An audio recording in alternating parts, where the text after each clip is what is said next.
এটাই তার কাজে লাগাইছে যে ঠিক আছে, তোমারই দিয়ে আমি আমার সিজদা দেব, তোমারই দিয়ে আমি আমার ঘরের খেদমত, তোমারই দিয়ে আমি আমার কোরআনের খেদমত। আল্লাহ তাকে আমলের তৌফিক দিয়ে থাকেন। তাইলে এই জন্য বল, এটা সবসময় মনে রাখি, আল্লাহর দেওয়া তৌফিক ছাড়া বান্দা নামাজ পড়তে পারে না।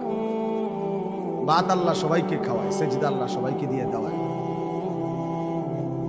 দুনিয়ার প্রয়োজন আল্লাহ সকলের প্রয়োজন পূরণ, জন্তু জানোয়ার, কুকুর, বিড়াল, সাপ, বিচ্ছু, কাফের, মুশরিক, বেঈমান, নাস্তিক, মুরতাদ, এদের সকলের দুনিয়াবি প্রয়োজন আল্লাহ পূরণ করে। এই খানা পিনা, পেশাব পায়খানা, হ্যাঁ, জরুরত, এগুলো তো আল্লাহ তাআলা জন্তু জানোয়ারেরও পূরণ করে। কিন্তু সেজদা, আল্লাহর গোলাম, আল্লাহর ইবাদত সবাইকে দিয়ে আল্লাহ করে। আল্লাহ যাকে পছন্দ করে, ইচ্ছে করে, তাকেই আল্লাহ তাআলা তার দ্বীনের জন্য কাজে লাগে, আল্লাহর ইবাদতের তৌফিক দান। এই জন্য এটা সবসময় মনে রাখতে। নবী সাল্লাল্লাহু আলাইহি ওয়াসাল্লাম দোয়া করতেন যে আল্লাহ, আমার ইবাদত, আপনার ইবাদত সুন্দরভাবে করার জন্য আপনি আমার সাহায্য করেন। আপনি সাহায্য না করলে হবে না, আপনি তৌফিক না দিলে হবে না। আল্লাহুম্মা লা মানিআ লিমা আ'তাইত, আপনি দিলে বাধা দিবে কে? আপনি না দিলে দিবে কে? আপনাকে বাদ দিয়ে কারো কোনো চেষ্টায় কি লাভ? কোনো লাভ হবে না।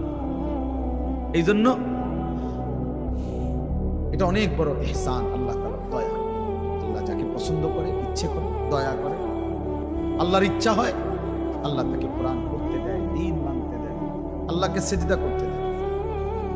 আর এমনি বাকিদেরকে আল্লাহ খাওয়ায় পড়ায়, এটা একটা কমন ব্যাপার। আল্লাহ তাআলা বলছেন, আমি অনুগত অবাধ্য সবাইকেই খাওয়াই, কাফের, মুশরিক, বেঈমান, কারো রিজিক দুনিয়াবি আমি আটকাই না। এই জন্য আল্লাহ তাআলা ফেরাউনকেও রিজিক দিছে, মুসা নবীকেও রিজিক দিছে না, নমরুদকেও রিজিক দিছে, ইব্রাহিম আলাইহিস সালামকেও রিজিক দিছে। আল্লাহ তাআলা আবু জাহেল, আবু লাহাবকেও রিজিক দিছে, নবী সাল্লাল্লাহু আলাইহি ওয়াসাল্লামকেও রিজিক দিছে। তাহলে দুনিয়ার প্রয়োজন সকলের পূরণ করছে, সকল। আখিরাত সমান না, আখিরাত ভিন্ন। আখিরাত শুধুই ঈমানদার, পরকালের সুখ, শান্তি, নিয়ামত শুধুই ঈমানদার, শুধুই সেজদাওয়ালা।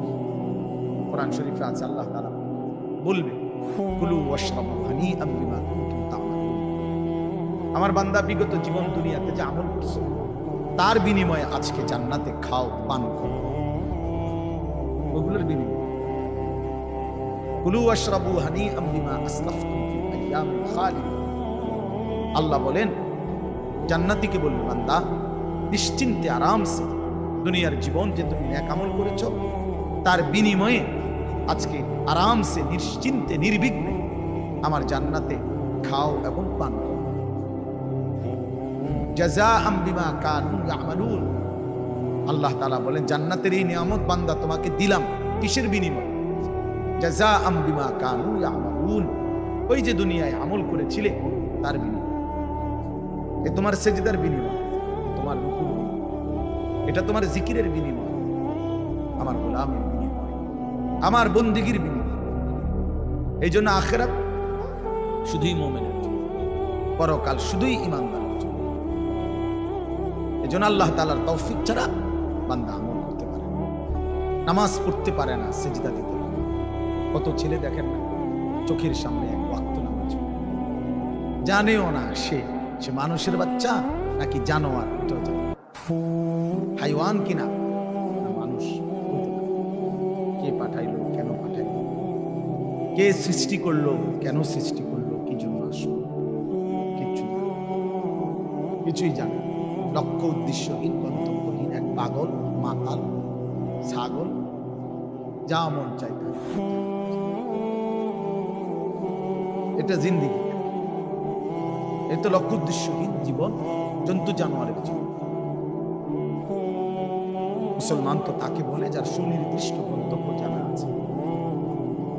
ঈমানদারের গন্তব্য জানা আছে যে আমার গন্তব্য কোথায়, আমার এটা হায়াত, এরপরে আমার মৃত্যু, কবর, এরপরে আমার হাসরের মাঠ, এরপরে আমার মিজান, হিসাব, এরপরে আমার ফুলসিরাত, এরপরে আমার জান্নাত। আমার টার্গেট জানা। আমার গন্তব্য জানা আছে, আমি থামবো সেদিন, জান্নাতে যাব যেদিন। আমার টেনশন দূর হবে সেদিন, আমি জান্নাতে ঢুকবো যেদিন। ওয়াকালু আলহামদুলিল্লাহিল্লাযী আযহাবা আন্নাল হাযান।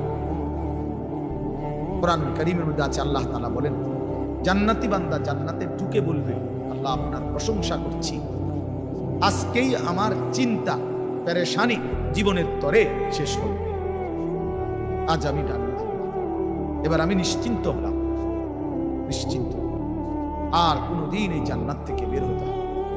আল্লাহ তাআলা বলেন আর কখনোই এখান থেকে বের হইতে হবে না, খালিদিনা ফিহা আবাদা, চিরস্থায়ী।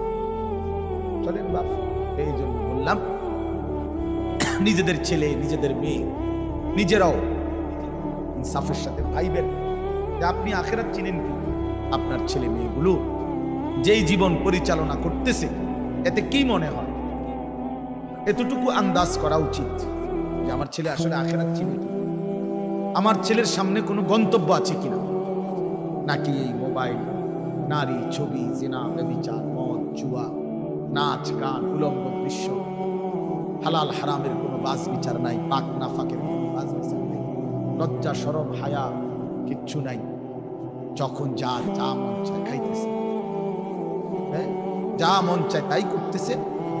তো এই খামখেয়ালি জীবন, যখন যা মন চায় তাই, হালাল হারাম, জায়েজ না জায়েজের জীবন, যার পার্থক্য নাই, আল্লাহ তাআলা কোরআনে বলছে তার উদাহরণ হলো ফামাসালুহু কামাসালিল কাল, কুত্তার মতো।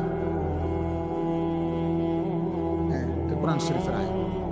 ওই জীবন কুত্তার জীবন, কুকুরের জীবন। এই জন্য আমি সবসময় এটা বলছি, বেনামাজির জিন্দেগি কুত্তার জীবন।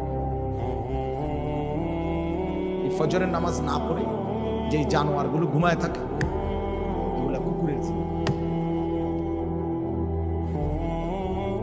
খালাস।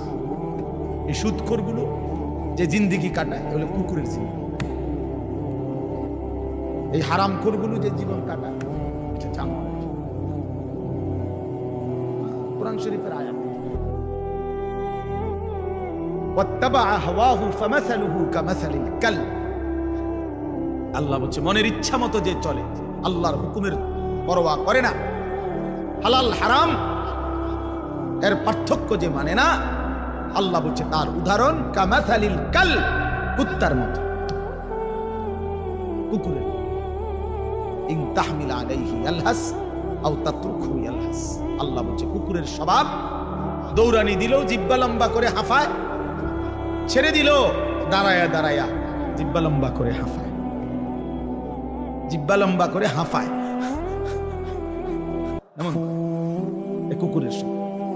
পেলেও অতৃপ্ত, না পেলেও অতৃপ্ত, থাকলেও অশান্তি, না থাকলেও, কারণ হারাম করছে, নাফরমান যে, আল্লাহর অবাধ্য যে, পাক নাফাক, হালাল হারাম, যার কাছে সুদ আর ব্যবসা একই রকম মনে হয়, সে কি মানুষ নাকি? যার কাছে আপন বউ পরের মহিলা সমান মনে হয়, নিজের বউও দেখে, মানুষের বেডিও দেখে, তো তার কাছে কি কোনো হালাল হারামের পার্থক্য আছে কি? তো সে জানোয়ার না তো জানোয়ার,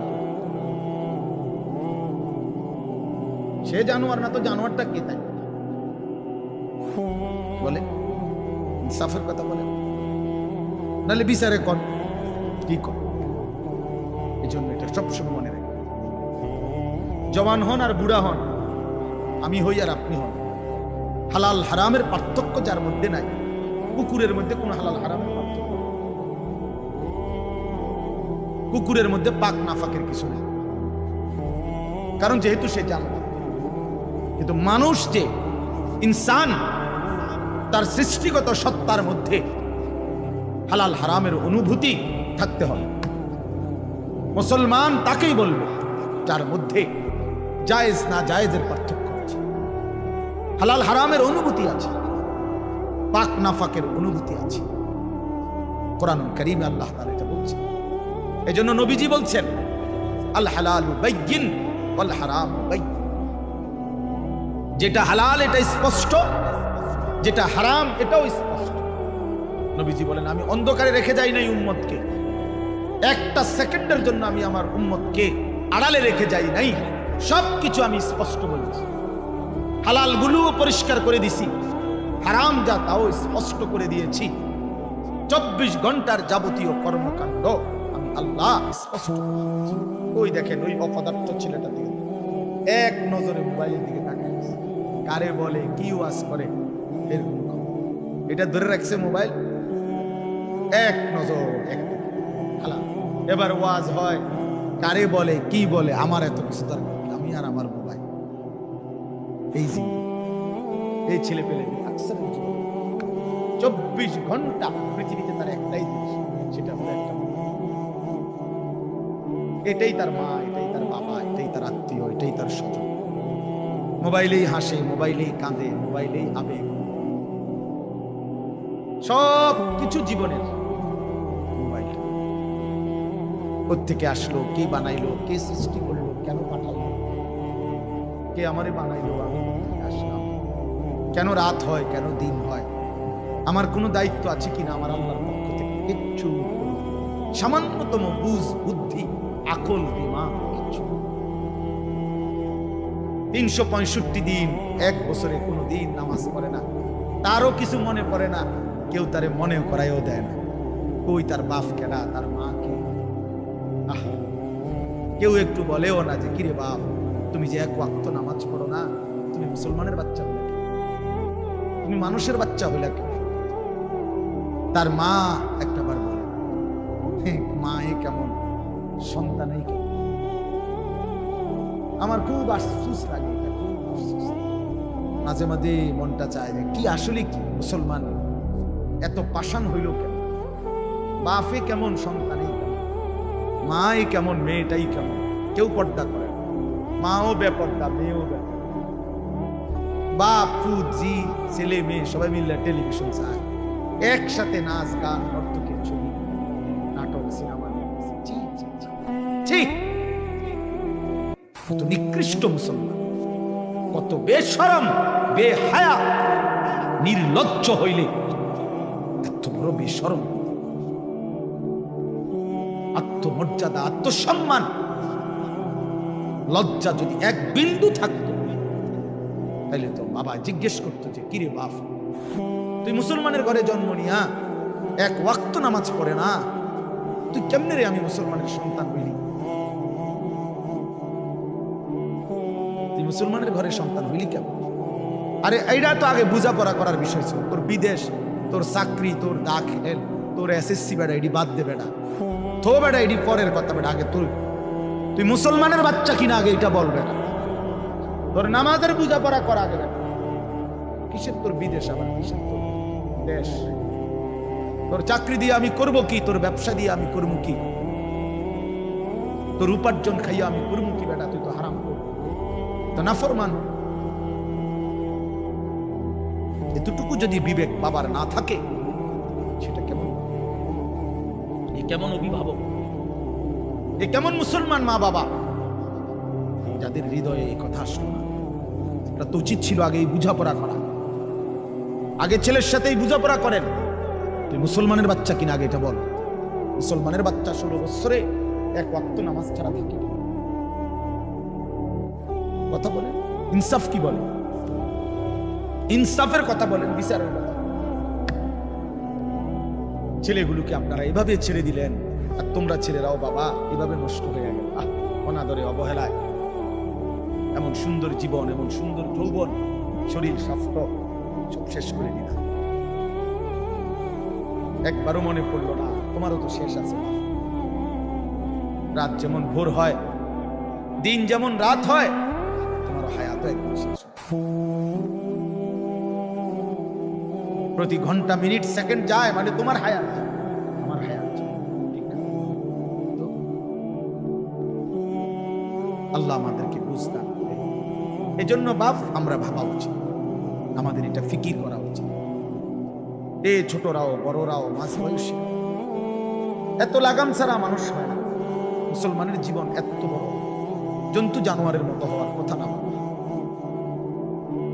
হ্যাঁ, গুনাহ হইতে পারে, গুনাহ আমারও আছে, আপনাদেরও আছে, গুনাহ হইতে পারে, হবে। সেটা হলো হুচট খাওয়া, মানে চলার পথে আমি 10 কিলো পথ হাঁটলাম, আমি 30 কিলো পথ গেছি এক জায়গা থেকে আরেক জায়গায়, তো এই চলার পথে হয়তো একবার আধবার করে যাইতে পারি, বিছনা খাইতে পারি, ঠিক আছে, এটা হইতে পারে। কিন্তু আমি বুঝি 30 কিলোমিটার একেবারেই ফিরে রইলাম, বিছনা খাইয়া রইলাম, তাহলে ভুল আমার হইতে পারে, গুনাহ আমার হইতে পারে, আমার 6 মাসে কোনোদিন নামাজ ছুটে যাইতে পারে, আমি জীবন চলার পথে কখনো কাউকে রাগ করতে পারি, গালি দিয়া লাইতে পারি, এটা তো হওয়া স্বাভাবিক, হইতে পারে। কিন্তু লাগাতার প্রতিদিন একরকম, এটা মুসলমান? কথা বুঝছেন কিনা আমার? আপনি বুঝি একের প্রত্যেকদিন মিশা কথা কইবেন, আপনি বুঝি প্রতিদিন সুদ খাইবেন, আপনি বুঝি প্রত্যেক দিন ওজনে কম দিবেন, এটা বুঝি মুসলমান? আপনি বুঝি একদিনও নামাজ পড়তেন না, আপনি বুঝি 365 দিনে কোনোদিন ফজরের নামাজ পড়তেন না, এটা মুসলমান?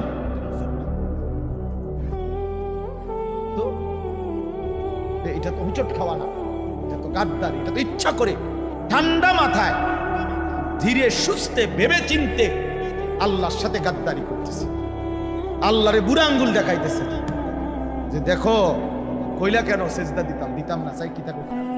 আল্লাহ বলবো অসুবিধা নাই বান্দা, বাতে না খাও, আর তো বেশি কিছু না, দুগা খানাই তো খাও, আর গুম যাও, খানা তো কুত্তাও খায়, তবে মনে রাখো কবরে আইসো একটা লাথি দেওয়া মু ফেরেশতারে দিয়া, একটা লাথি, এক লাথিতে বুঝবা আমার নাফরমানির শাস্তি কি। কাল্লা সাউফা তা'লামুন সুম্মা কাল্লা সাউফা তা'লামুন। আল্লাহ বলে বান্দা কবরে আইসো, আমি বুঝায় দেব আমার নাফরমানির শাস্তিটা কি।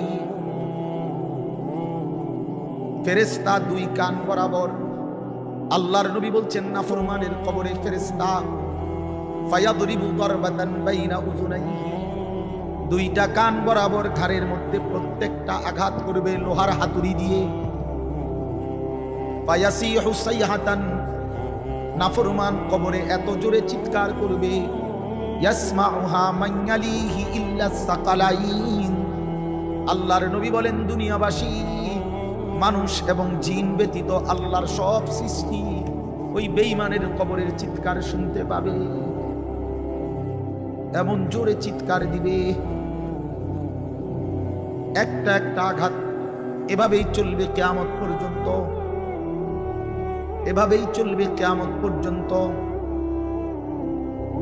আল্লাহর নবী সাল্লাল্লাহু আলাইহি ওয়াসাল্লাম বলেন নাফরমান পাপীকে যখন কবরে রাখা হবে, 3টা প্রশ্নের উত্তর যখন নাফরমান দিতে পারবে না, সাথে সাথে কবর তারে এত জোরে একটা চাপ দিবে, একটা চাপ দিয়া ডান পাশের মাটি বাম দিকে, বাম দিকের মাটি ডান পাশে চলে আসবে, হাত্তা তাখতালিফা আদলাউহু। আল্লাহর নবী বলেন ডান পাশের পাজরের হাড্ডি ভাইঙ্গা বাম পাশে ঢুকে যাবে, বাম পাশের হাড্ডিগুলো ভাইঙ্গা ডান পাশে ঢুকে যাবে। নবীজি দেখায় দিছে হাত্তা তাখতালিফা আদলাউহু, এইভাবে 2 আঙ্গুল একটা যেমন আরেকটার মধ্যে ঢুকে যায়, আল্লাহর নবী বলেন এভাবে পাজরের হাড্ডি একটা আরেকটার মধ্যে ঢুকে যাবে।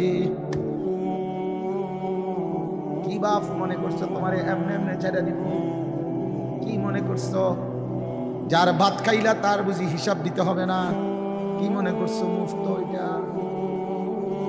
হ্যাঁ, কার পানি পান করেছো, কার ভাত খেয়েছো, কার আসমান, কার জমিন, কার চন্দ্র, কার সূর্য ব্যবহার করেছো বান্দা? কার এটা? তোমার আব্বার। শরীরটা তোমার বাপের নি, চোখ নাক কান তো তোমার আল্লাহর। আলাম নাজআল লাহু আইনাইন ওয়া লিসানান ওয়া শাফাতাইন। আল্লাহ বলে বলো না বান্দা আমি কি 2টা চোখ দেই নাই? ওহ বাবা কথা, আমি কি জিহ্বাটা দেই নাই? আমি কি 2টা ঠোঁট দেই নাই? উত্তরে কি বলবেন যে না দেন নাই? কি বলবেন? কথা বলেন। এই কথা বলার হিম্মত আছে কারো যে আল্লাহ আপনি চোখ দেন নাই, আপনি ঠোঁট দেন নাই? কারো সাহস আছে কিনা এটা বলার? তাইলে আল্লাহই তো দিয়েছেন। আলাম নুসিহ জিসমাকা, হাদিসে আছে নবীজি বলেন আল্লাহ জিজ্ঞেস করবে হাসরের মাঠে, বান্দা বলো না আমি কি তোমার শরীরটা সুস্থ রাখি নাই? ওয়া নুরফিকা মিনাল মা, আমি কি প্রতিবার তৃষ্ণার্ত অবস্থায় তোমারে আমি আল্লাহ তো আমি কি পানি পান করাই নাই? আমি তো পানি পান করিয়েছিলাম, আমি তো তৃষ্ণা নিবারণ করেছিলাম, আমি তো ক্ষুধার চাহিদা পূরণ করেছিলাম, আমি তো কায়নাতের সূর্য চন্দ্র আলো বাতাস দিয়েছিলাম। ওয়াজআলনা নাওমাকুম সুবাতা, আল্লাহ বলে সারাদিনের ক্লান্তি দূর করার জন্য রাত্রি গভীরের ঘুম আমি আল্লাহ তো বানিয়েছি। ওয়াজআলনাল লাইলা লিবাসা, অন্ধকার কালো চাদর দিয়ে ঢেকে পৃথিবীটাকে অন্ধকারাচ্ছন্ন করে দিয়েছি আমি আল্লাহ তোমার ঘুমের উপযুক্ত পরিবেশের জন্য। আবার দিনের বেলা আলোকিত করে দিয়েছি তোমার উপার্জনের সুবিধার জন্য। রাতে তুমি ঘুমাইবা এই জন্য অন্ধকার করে দিয়েছি, দিনে তুমি রোজগার করবা এই জন্য আলোকিত করে দিয়েছি। ওয়াজআলনান নাহারা মাশা, উপার্জনের জন্য দিন বানিয়েছি, ঘুমাইবার জন্য রাত বানিয়েছি। ওয়াজআলনা সিরাজান ওয়াহাজা, একটা উজ্জ্বল সূর্য আমি আল্লাহ বানিয়েছি। وأنزلنا من المعصرات ماء ثجاجا, জমাট বাঁধা মেঘ থেকে আমি আল্লাহ অঝোর ধারায় বৃষ্টি নামিয়েছি। এই জমিনটাকে সিক্ত নরম করেছি, ছোট্ট ছোট্ট ছিদ্র বানিয়েছি।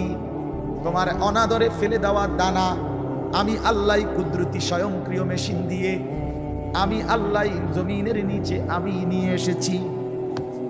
কয়দিন পরে আবার আমি আল্লাহ সেই ছোট্ট দানা থেকে নতুন গাছ বের করে দিয়েছি। লিনুখরিজা বিহি হাব্বান ওয়া নাবাতা, তাহলে রিজিকের ব্যবস্থা আমি করলাম, ঘুমের ব্যবস্থা আমি করলাম, উপার্জনের পরিবেশ আমি করে দিলাম, শরীর স্বাস্থ্য জীবন যৌবন আমি দিলাম। আমি কেন সেজদা পেলাম না? আল্লাহ যদি বলে বান্দা আমি কি অপরাধ করলাম, আমি তোমার এত কিছু দিয়ে আমি কি অন্যায়টা করলাম যেই অপরাধের কারণে তুমি আমারে সেজদা দিলা না? কি বলবা যুবক, নাফরমান যুবক, কি বলবা? অসভ্য যুবক যে নামাজ পড়ো না, হাইওয়ান তুমি কি বলবা? তুমি মানুষ না জানোয়ার? বেনামাজি তুই মানুষ না জানোয়ার? বল, মানুষ না জানোয়ার বল বেটা। অনেক বেহায়া এখনো হাসে এইখানে, এত বড় অসভ্য বেহায়া, এই বেহায়া এখনো হাসে। চিন্তা করছেন? হ্যাঁ, এত বড়, এত নির্লজ্জ, এত বড় অসভ্য যে এখনো হাসে। অর্থ হইল আমার এই, বুঝতেছে সে আমার এই কর। আহ, আমার মনে হয় কুকুরে কইলে কুকুর মাথা নামাইলে। আহা, আমাদের সন্তানদের হালাত কত নাজুক চিন্তা করে। মুসলিম সমাজে বসবাস করে, বাপ মুসলমান, মা মুসলমান, চারিদিকে মসজিদ, চারিদিকে মাদ্রাসা, কত দাড়িওয়ালা, টুপিওয়ালা, পাঞ্জাবিওয়ালা, প্রতিদিন মসজিদের মিনারা থেকে উচ্চ কণ্ঠে মাইকের হর্ন দিয়ে আজান হইতেছে। এত বেশি মাইক, হর্ন, মসজিদ, মাদ্রাসার পরিবেশের মাঝখানে থাইকাও এটা কত বড় গাদ্দার, কত বড় গাদ্দারা নাফরমান। এত সুন্দর চারদিকে মসজিদ, মাদ্রাসা, আলেম ওলামা, দাড়ি, টুপি, মাদ্রাসার পরিবেশের ভেতরে থাইকাও জানোয়ারে একটা সেজদা দেয় না। কত বড় নিকৃষ্ট জানোয়ার, চিন্তা করছে। এই বাপ, এমন সন্তান পাইলা কবরে যাই আফসোস ছাড়ার কিছু। আজকে যদি এই আফ্রিকার জঙ্গলে থাকতো, এত বড় আফ্রিকার জঙ্গলে ছিলাম যেখানে কোনোদিন কোনো আজান হয় নাই, যেখানে কোনো মসজিদ দেখি নাই, মাদ্রাসা দেখি নাই, আল্লাহ চিনব কোত্থেকে? আমি তো আফ্রিকার জঙ্গলের ভিতরে থাকতাম। বলেন, একটা ছেলে বলে, এই ছেলেগুলো বেনামাজি যে ছেলেগুলো, এদেরকে জিজ্ঞাসা করেন যে বাবা তুই কি আল্লাহ চিনলি না, না রাসূল চিনলি না? তুমি বাবা কি মসজিদ চিনলা না, মাদ্রাসা চিনলা না? কোনোদিন কি কোরআন দেখলা না? কারো লাশ, কারো জানাজা, কারো কবর কিছুই দেখো নাই? কিচ্ছুই তোমার কলজার মধ্যে কোনো এক বিন্দু কোনো বিবেক অনুভূতি জাগাইলো না? শুধু নারী, শুধু একটা মোবাইল, শুধু একটা ছবি, শুধু একটা অশ্লীল দৃশ্যের কাছে হেরে গেলাম? ছেলেরা বলো বাবা, তোমরা বলো, কার কাছে হাইরা গেলাম? কেমনে হাইরা গেলাম? তোমার বাপ মুসলমান, মা মুসলমান, তোমার ঘর মুসলমান, তোমার দাদা দাদি, নানা নানি, চাচা মামা ফুফা খালু সব মুসলমান, তোমার এলাকার চারদিকে আজান হয়, তোমার মহল্লার প্রত্যেক গলিতে গলিতে মাদ্রাসা আছে, কোরআনের ঘর আছে, তোমারই কোনো না কোনো চাচাতো ভাই, মামাতো ভাই, ফুফাতো ভাই, আত্মীয় কেউ না কেউ হাফেজে কোরআন আছে, আছে না?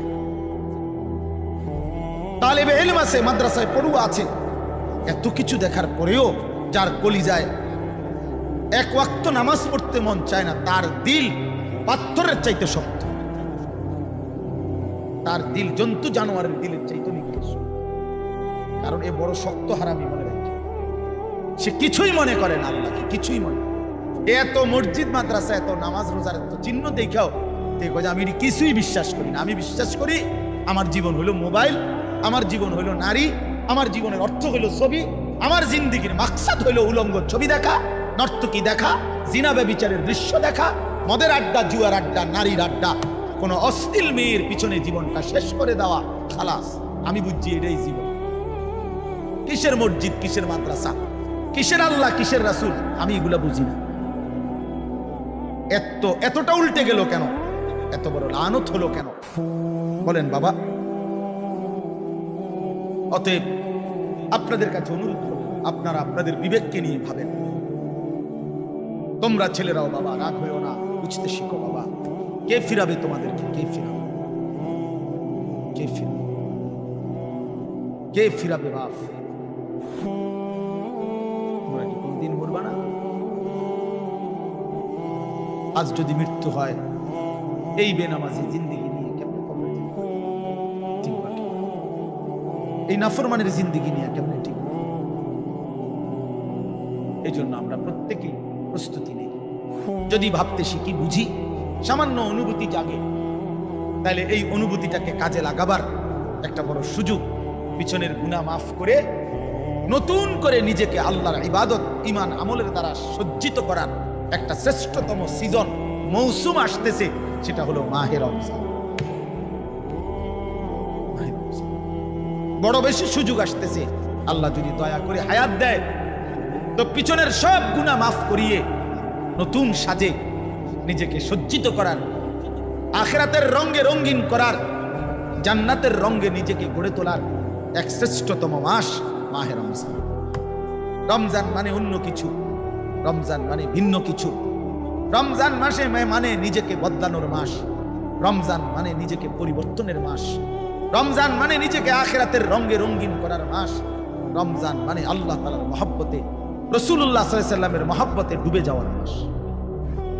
এটা আমাদের সামনে। আল্লাহ আমাদের জন্য রমজানের হায়াত ভিক্ষা দান করেন। আল্লাহ যেন আমাদের সকলকে রমজান পর্যন্ত পৌঁছিয়ে দেন। এই আয়াত দেখেন, আল্লাহ তাআলা বলছেন, ইয়া আইয়ুহাল্লাযীনা আমানু, হে ঈমানদারগণ, কুতিবা আলাইকুমুস সিয়াম, তোমাদের উপরে রোজা ফরজ করা হলো, কামা কুতিবা আলাল্লাযীনা মিন ক্বাবলিকুম, যেমনটা ফরজ করা হয়েছিল তোমাদের পূর্ববর্তীগণের উপর, মানে পূর্বের ঈমানদার উম্মতদের উপর। কেন ফরজ করা হলো রোজা? উদ্দেশ্য কি? আমি আল্লাহর, লাআল্লাকুম তাত্তাকুন, যেন তোমরা মুত্তাকি হতে পারো, মুত্তাকি হইতে পারো, আল্লাহ ভীরু হইতে পারো। আর মুত্তাকি হলে কি লাভ হবে? উইদ্দাত লিল মুত্তাকিন, আল্লাহ বলে জান্নাত বানানোই হয়েছে মুত্তাকিদের জন্য। মুত্তাকি হবে তো জান্নাতি হবে, জান্নাতি। এই আয়াতটার অল্প একটু কথা, আমি এই আয়াতটাই পড়ছি সূরা বাকারার 183 নম্বর আয়াত, দ্বিতীয় পারা, দ্বিতীয় সূরা। এটার উপর আর একটু কথা বললে আমার কথা শেষ। আমরা আমাদের যদি পরিবর্তন চাই, পরিবর্তনের সুযোগ মাহে রমজান। আমরা যদি আখিরাত সাজাইতে চাই, আমাদের জন্য শ্রেষ্ঠ সুযোগ মাহে রমজান। আমরা যদি ঘুরে দাঁড়াইতে চাই, আমাদের জন্য শ্রেষ্ঠ সুযোগ মাহে রমজান।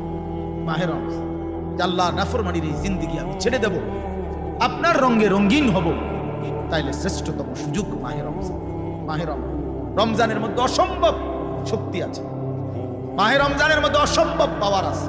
আল্লাহ বলছে, রমজানে বান্দা আইসো আমার কাছে, রাত দিন 24 ঘন্টা আমি আল্লাহ জাহান্নাম থেকে মুক্তি দিতে থাকবো।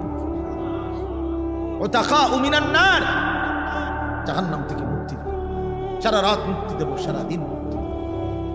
রমজানের প্রতি ঘন্টা, প্রতি মিনিট, প্রতি সেকেন্ড হীরা মণি মুক্তা জহরতের চাইতেও কোটি গুণ বেশি দাম, কোটি গুণ বেশি।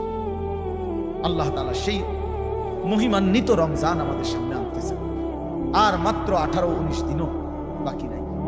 এই অল্প কয়টা দিন বাবা আমাদের উচিত রমজানের জন্য অধীর আগ্রহে মহব্বতের সাথে আল্লাহর কাছে হায়াত ভিক্ষা চাওয়া, যে আল্লাহ এত কাছে আইনা মৃত্যু দিয়ে কবরে নিয়ে আর কয়টা দিন হায়াত দেন, রমজান পর্যন্ত পৌঁছি। আল্লাহুম্মা বারিক লানা ফি রাজাব ওয়া শাবান ওয়া বাল্লিগনা রমাদান।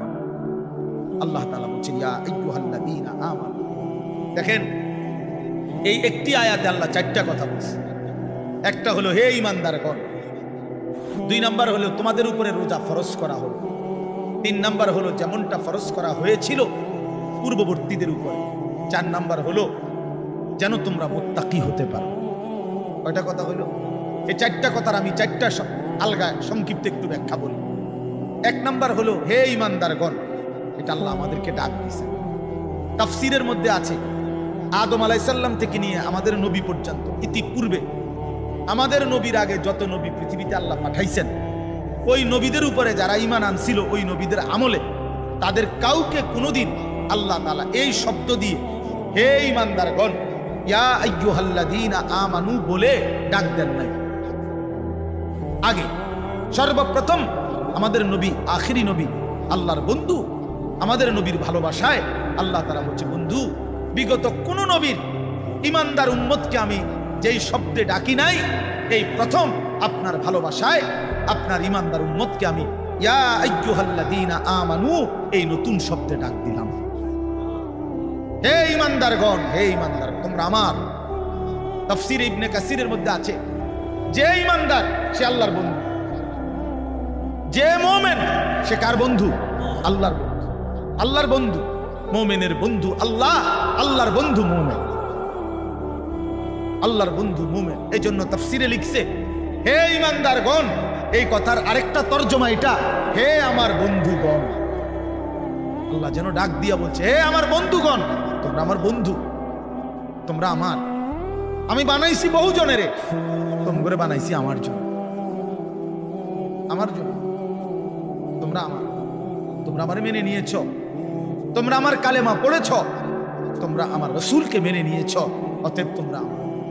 তোমাদের কালেমা লা ইলাহা ইল্লাল্লাহ মুহাম্মাদুর রাসূলুল্লাহ এটা আমি গ্রহণ করলাম, গ্রহণ করে আমি নিলাম, এই জন্যই আমি তোমাদেরকে ডাকবো।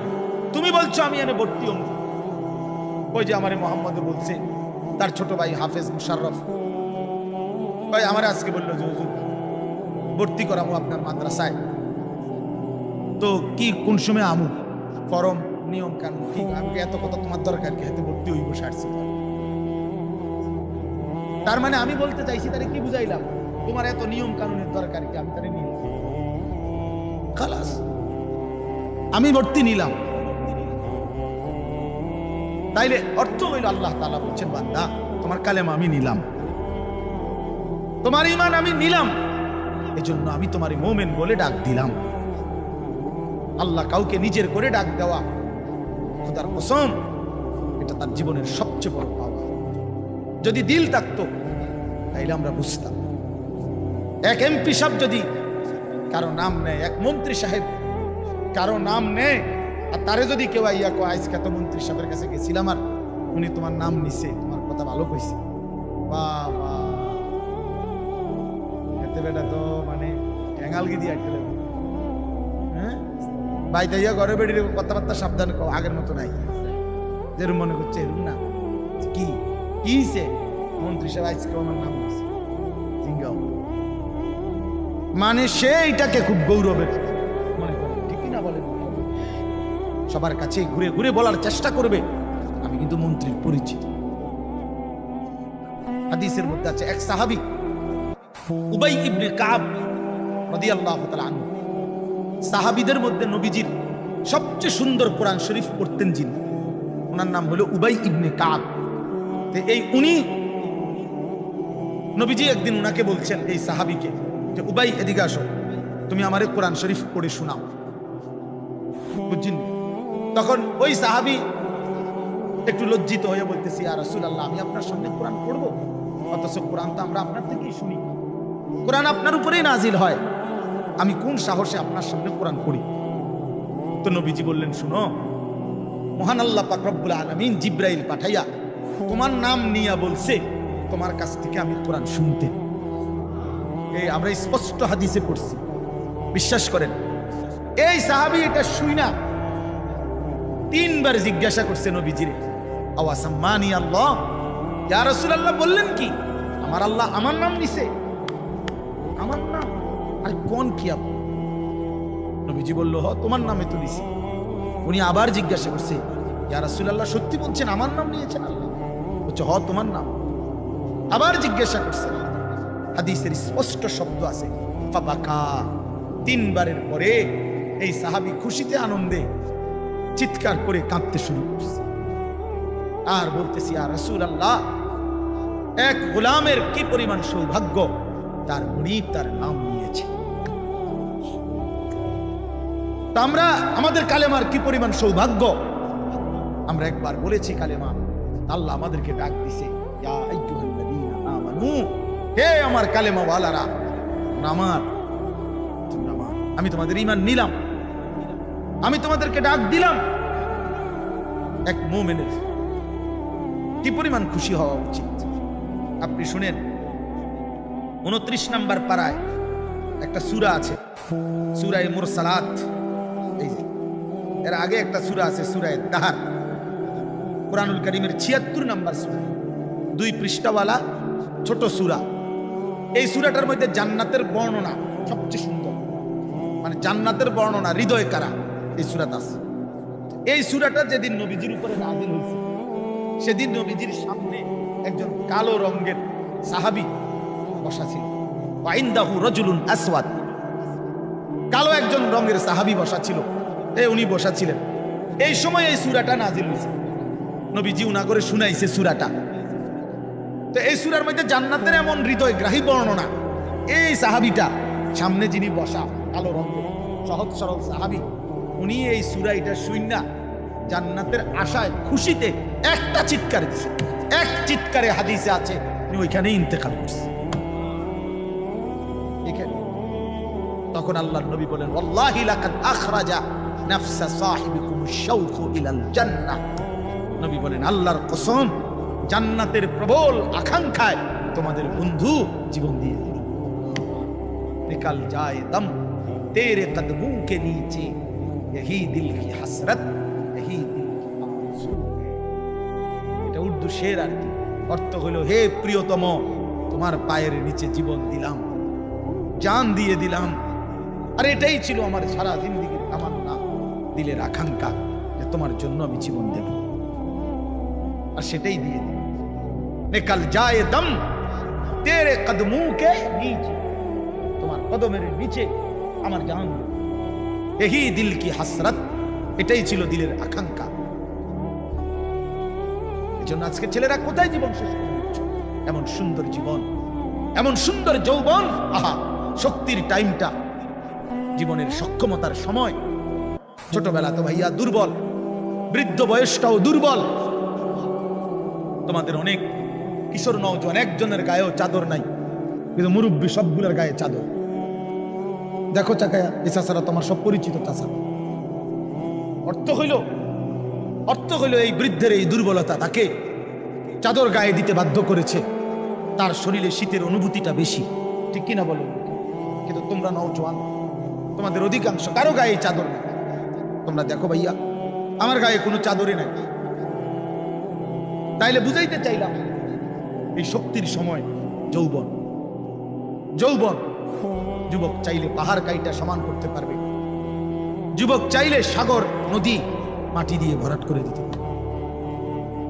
একটা এলাকার যুবক ছেলেরা যদি চায়, সবার হাতে হাতে মদের বোতল পৌঁছাই দিতে পারবে। একটা সমাজের ছেলেরা যদি চায়, সবার হাতে হাতে নামাজের মুসল্লাও তুলবে।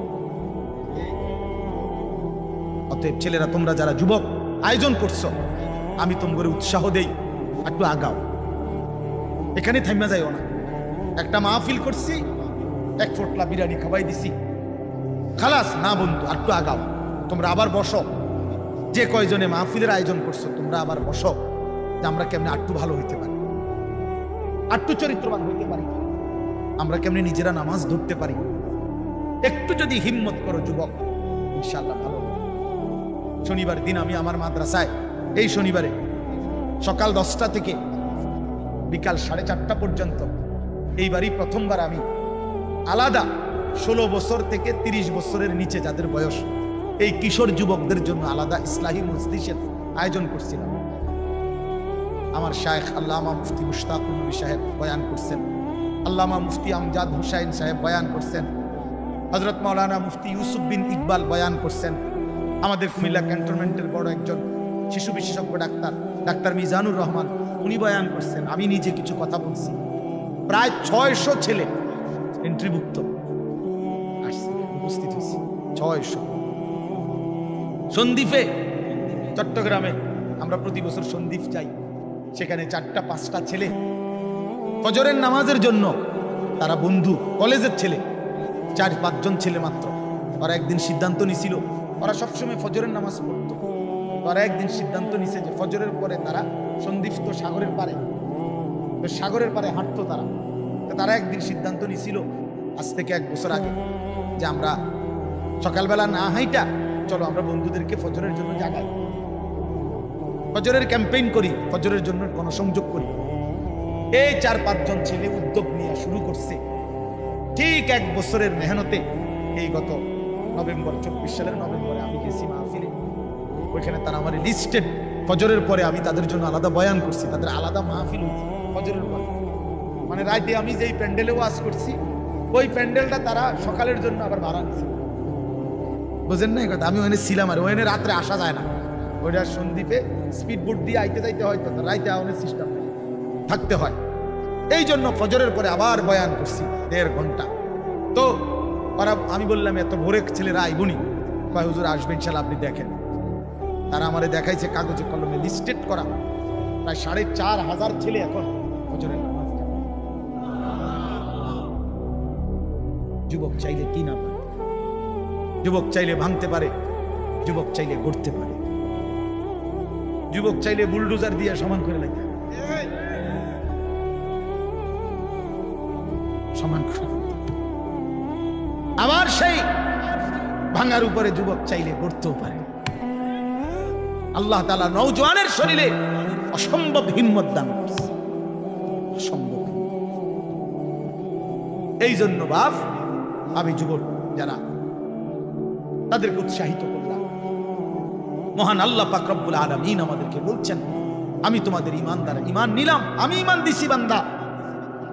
আমি গত বছর যখন তাবলীগের সফরে ছিলাম দিনাজপুর জেলায়, গত বছর আগস্ট মাসে 72 বছর বয়স্ক একজন হিন্দু লোককে কালেমার দাওয়াত দিছিলাম। ওনার 2 ছেলে মুসলমান, ওনারে আমি 2.5 ঘন্টা কালেমার দাওয়াত দিছি। আমরা 3 জন আলেম মিলে কত অনুনয় বিনয় করছি, কাকুতি মিনতি করছি, কাঁদছি, চোখের পানি ফেলছি। একটা বার চাচা কালেমা পড়েন, আপনার ছেলে মুসলমান, ছেলের বউ মুসলমান, আপনার নাতি নাতনি সব মুসলমান, আপনি এখনো বসে আছেন কেন? আহা, এই 72 বছর হয়ে গেছে। বুড়া মিয়া কয় আমি না বলে নাই।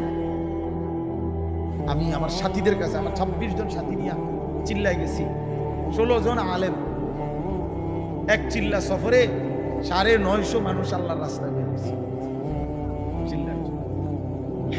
আল্লাহই করাইছে। তো বলতেছিলাম, আমি সাথীদের কাছে এসে বলছিলাম যে দেখেন 72 বছর বয়স হয়ে গেছে, এক আল্লাহর বান্দা তার জবান দিয়া কোনদিন তার মালিকের নামটা আমারে আপনারে আল্লাহ তাআলা কত বড় তৌফিক দিছে যে আমরা কত হাজারবার লক্ষবার কালেমা লা ইলাহা ইল্লাল্লাহ মুহাম্মাদুর রাসূলুল্লাহ এটা যে আমরা পড়তে পারি, পড়তে পারছি, এই সৌভাগ্যের কৃতজ্ঞতা কি? এটা যদি আল্লাহ আমরা জবান দিয়ে কোনদিন না বলাইতো। কথা বলে না বাপ, এই ছেলেরা মিয়া, এই আব্বা যারা নামাজ পড়ো না, আরে না ফরমান, তুই যদি হিন্দুর ঘরে জন্ম নিতে, তুই যদি ইহুদির ঘরে জন্ম নিতি, তুই যদি খ্রিস্টানের ঘরে জন্ম নিতি, বেটা কি হতো জীবন? যদি কোনোদিন কালেমার আহ্বান না শুনতাম। তুমি তো মুসলমানের ঘরে জন্ম নিয়া এভাবে ইমানকে ফেলে দিলা। মুসলমানের ঘরে জন্ম নিয়ে এভাবে নামাজকে প্রত্যাখ্যান করলা। ছি ছি ছি, তোমারে দেখে তো হিন্দুও হাসবে, তোমারে দেখে তো ইহুদিও হাসবে, তোমারে দেখে তো খ্রিস্টানও হাসবে। যে দেখছো হয় নাকি শ্রেষ্ঠ জাতি, ওদের ধর্ম নাকি শ্রেষ্ঠ ধর্ম, ওদের ধর্ম কোরআন নাকি শ্রেষ্ঠ কিতাব, ওদের শ্রেষ্ঠ ধর্ম ওদেরই পছন্দ হয় না, ওদের শ্রেষ্ঠ কিতাব ওরাই পড়তে পারে না। এটা কিসের শ্রেষ্ঠ? কথা বলেন না। তাহলে আমি তো আমার ধর্মের অপমান। কথা বলেন না। আমি আমার ধর্মের অপমান না, আমি আমার কোরআনের অপমান। এজন্য তোমরা যারা বেনামাজি ছেলে, তোমরা ধর্মের অপমান। তোমাদের যাদের চুল বেঈমানের মতো, তোমরা মুসলমান ধর্মের অপমান। তোমাদের কারণে আমার ধর্ম লজ্জিত, তোমাদের কারণে ধর্ম বেইজ্জতি হয়েছে। তোমরা ইসলামকে অপমানিত করলা, আল্লাহকে অপমানিত করলা, আমার নবীর শ্রেষ্ঠতম 23 বছরের আদর্শকে তোমরা অপমানিত করো। এই অপমানের বিচার আল্লাহ করবে, মনে রাখো। ছেড়ে দিবে না বাপ। আল্লাহ কোরআনে বলছে, বান্দা আমি 1 সেকেন্ড ছাড়বো না, আমি হিসাব নিব। তুমি আমারে কি মনে করছো বান্দা? বাদুকে খাওয়াইছি দেখে তুমি মনে করছো আমি মাতি না? হ্যাঁ, কিটা মনে করছো? এ পেশাব পায়খানা আর ভাত তুমি মনে করছো আমি কিছুই বলবো না, কিছুই বলবো না। তুমি জানো না ফেরাউনকে শোয়াইছে কে? তুমি জানো না কারুনকে শোয়াই দিছে কে? তুমি জানো না নমরুদ সাদ্দাতকে নিশ্চিহ্ন করে দিয়েছে কে? তুমি শোনো নাই? তুমি আন্দাজ করো নাই আমি আল্লাহ কেমন? এই পৃথিবীর কত অবাধ্য জাতিকে আমি আল্লাহ ধ্বংস করে দিয়েছি, শোনো নাই? ওই গোটা পৃথিবীর সমস্ত আধুনিক প্রযুক্তি থাকার পরেও তো বাবা আমেরিকার ওই বেঈমানরা ক্যালিফোর্নিয়ার লস অ্যাঞ্জেলস তাদের একটি স্টেট আগুনে দাবানলে পুরে ছাই হয়ে গেছে। লক্ষ লক্ষ কোটি কোটি মিলিয়ন বিলিয়ন ডলারের এক এক বিল্ডিং। আপনারা মুরব্বীরা মিলিয়ন বিলিয়ন ডলার কি তাই বুঝতেন না? কয়টা আপনি 1 মিলিয়ন বিলিয়ন ডলার কত টাকা? কমপক্ষে 300 টাকার বেশি। মানে আপনি এটি বুঝতেন না, এটা বুঝতেন না। কথা বুঝছেন কি? হ্যাঁ, আমরা কিতাবে পড়ছি এক বুজুর্গকে, হ্যাঁ, একটা জিনিস দামি ওনার কাছে ছিল, তো ওনার কাছে বলছি আপনি বিক্রি করে দেন। কত মূল্য? উনি বলছে 100 দিরহাম, 100 টাকা। তখন উনি যখন বিক্রি করে দিছে, ওনারে 100 দিরহাম দিছে। তো অন্য কেউ ওনারে পরে বলছে, হায় হায় জনাব, আপনি তো বহুত বড় ঠকছেন, মাত্র 100 টাকা দাম চাইলেন, এটার দাম তো আরো অনেক। তো উনি বলছেন, আল্লাহর কসম 100 টাকার উপরে, 100 দিরহামের উপরে কোনো সংখ্যা আছে? আমার তো জানা, আমার তো এর উপরে কিছু জানা নাই। আমার মেজো বোনের বিয়ে যখন হয়েছিল, মেজো বোন, আমি তখন প্রাইমারি শেষ করে মাদ্রাসায় ভর্তি হয়েছি। এই সময় আমার বোনের বিয়ে হয়েছে। তো বোন জামাই যখন ওই আগে ছোটবেলায় বিয়ের দিন বোন জামাই যখন আসছে, তখন শরবত খাওয়াইছি যে গেইটে নাকি, তখন কিছু টাকা দিতে হয় না, যে শরবত খাওয়ায় তারে। তো আমারে 100টা টাকা দিছে প্রথম। তো এগুলা নাকি ওনার কাছে আরো টাকা ছিল, তো ওই আর একটু সাফাসাফি করলে আরো দেয়, আরো কিছু দেয়, না মানলে আরো দেয়, এমনি এমনি নিয়ম ছিল। আমার 100 টাকা দিছে, আর এটা দেখে আমি একটা দৌড়ে আইয়া লাগছি। আমার পুরো মনে আছে, একটা কসম আমার পুরো এখনো মনে হইলো আর এই কথাটা। আমার একবারে আমার ভাই, চাচাতো ভাইটাই বা অন্যরা এত দমকাইছে, বেউকুফ 100 টাকা লইয়া দৌড় দিয়ে আইয়া লাগছে। আমি বলছি, আমি তো আসলে এর চাইতে বেশি টাকা জীবনে আর দেখি। তো বলতে চাইলাম, হাজার হাজার কোটি কোটি মিলিয়ন ডলারের এই বাড়ি ভবন, এগুলো পৃথিবীর সর্বাধুনিক প্রযুক্তি দিয়ে, অত্যাধুনিক প্রযুক্তি থাকা সত্ত্বেও, আধুনিক সরঞ্জামাদি থাকার পরেও বাপ আল্লাহর দেওয়া আযাবে আগুনে যখন জ্বলছে, এই কয়দিন হইল, কোনো বেঈমানে 1 সেকেন্ডের জন্য আগুন নিভাইতে পারে। 14,000 ফায়ার সার্ভিস কর্মী একসাথে আপনার পানি দিছে, আরো বাড়ে, আগুন আরো বাড়ছে। তার মানে বোঝা গেল বাবা, পৃথিবীর কারো শক্তি মূলত কোনো শক্তি না, আল্লাহর শক্তির সামনে, আল্লাহর ফয়সালার সামনে। আল্লাহ যদি ভালো রাখে তাইলেই ভালো থাকা। হ্যাঁ, আপনার টাকা তো আছে 1000 কোটি টাকা, কিন্তু আপনার ফেডে অসুখ, আপনি টেহা দিয়ে কিনবে। আপনার টাকা তো আছে লক্ষ কোটি টাকা, কিন্তু আপনার তো ডায়াবেটিস, আপনি কিনবেন টাকা দিয়ে কি করবেন? আপনি 7 রাজার ধন হইলেও কি লাভ হবে আপনার? এই জন্য আমি অনুরোধ করছি, আমরা মুমিন, আল্লাহ আমাদেরকে বলছে এটাই কথা, তোমাদের উপরে আমি রোজা ফরজ করলাম, তোমরা আমার হুকুম মানো, তোমরা আমারে মানো বান্দা। রোজা মানে বিরত থাকা, সিয়াম মানে বিরত থাকা, তার মানে গুনাহ থেকে বাঁচো, হালাল বস্তু থেকে বাঁচো। আমি তোমাদেরকে হারাম তো হারামই, হারাম থেকে আবার ফিরাবো কেন? হারাম থেকে তো ফিরতে সারা বছরের জন্যই বলে দিছি। তো আমি রমজান মাসে তোমাদের 3টি হালাল খাবার হালাল ছিল, পানি হালাল ছিল, হালাল স্ত্রী হালাল ছিল। আমি রমজানের 30টা দিন, একটা মাসে তোমাদের জন্য খাদ্য, পানি, স্ত্রী, এই 3টা জিনিস হালাল বস্তু আমি হারাম করে দিলাম। যেন আমি বুঝাইতে চাইলাম যে দেখো, আমি আল্লাহ যেখানে হালালটাও হারাম করে দিলাম, সেখানে হারামটার প্রতি আমি আল্লাহর কি পরিমাণ ঘৃণা। যেখানে হালালটাই ছেড়ে দিতে বললাম, সেখানে হারামটা ধরে রাখার সুযোগ আছে? অতএব মিথ্যা, চুরি, ডাকাতি, জিনা, ব্যভিচার, মদ, জুয়া, নাচ গান, সুদ, ঘুষ, মা বোনদের বেপর্দা জিন্দেগি ছেড়ে দেন, ছেড়ে দেন। একজন বুঝলে একজনই, কোনো অসুবিধা নাই, আমার কোনো আফসোস নাই। আমি সব সময় ফেরিওয়ালার মতো আমি বুঝি, একজনই শুনুক, একজনই যদি ভাবে, সংখ্যা দিয়ে আমি কি করব, বুঝেন নাই? 10 কোটি মানুষ আমার মনে করেন আলগে দিছে, কি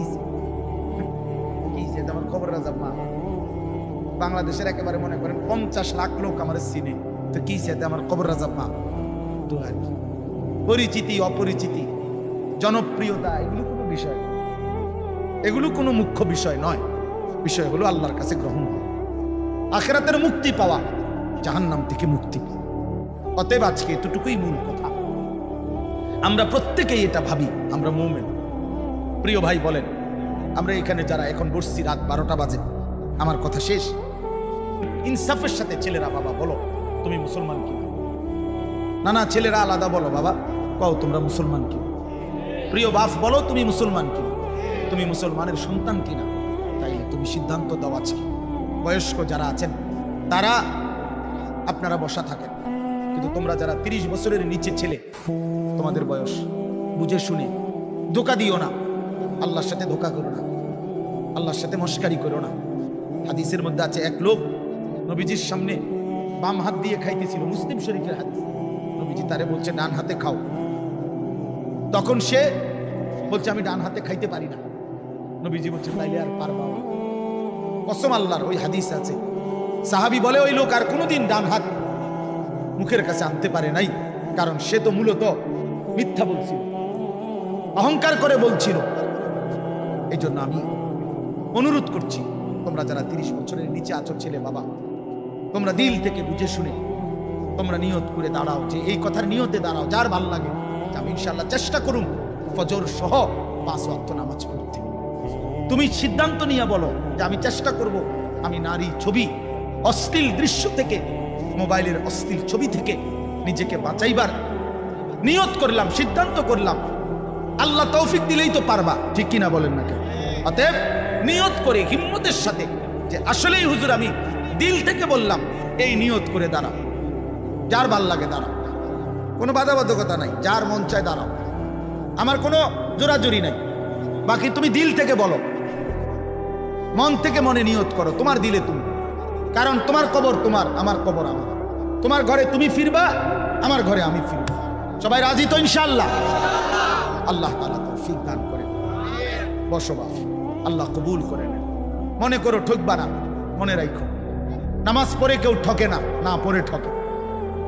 গুনাহ ছেড়ে দিয়ে ঠকবা না, বরং গুনাহ ছেড়ে দিলে দামি হইবা ইনশাআল্লাহ, দামি হইও। নিজে দামি হবা, মনে রাখো দামি। একটা জিনিস শেষ মনে রাখো ছেলেরা, যে কোনো মূল্যে আমরা আলহামদুলিল্লাহ গোটা পৃথিবী নিয়ে আমাদেরও পড়ালেখা করা আছে, সারা পৃথিবীর হালাত আমরাও বুঝি কম বেশ। আমরা জেনারেল লাইনেও পড়ালেখা করছি, কুমিল্লা ভিক্টোরিয়া কলেজ থেকে মাস্টার্স পাস করছি, সরকারি আলিয়া মাদ্রাসা থেকে কামেল পাস করছি, কওমি মাদ্রাসা থেকে দাওরায়ে হাদিস পাস করছি। তাহলে মাটির তলে থাকি না, পৃথিবীর নিয়ে আমরাও গবেষণা ভাবি। কাজে সারা পৃথিবীর যেই পরিস্থিতি বর্তমান এবং আমাদের কোরআন সুন্নাহর যেই ভাষ্য, এই সবগুলো বিশ্বাস করো, একত্রে মিলাইলে এ কথা আমাদের কাছে একেবারে স্পষ্ট।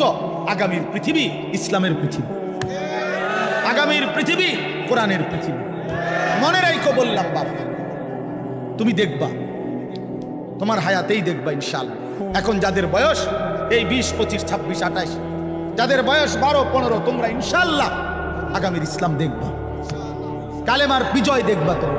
তোমরা শুনবা যে ফিলিস্তিন বিজয়ী, তোমরা শুনবা সারা পৃথিবীতে কালেমার পতাকা উঠছে, তোমরা শুনবা ইউরোপ আমেরিকার শক্তি নিশ্চিহ্ন হয়ে গেছে, তোমরা শুনবা ইসরায়েলের কুত্তারা পরাজিত হয়ে গেছে।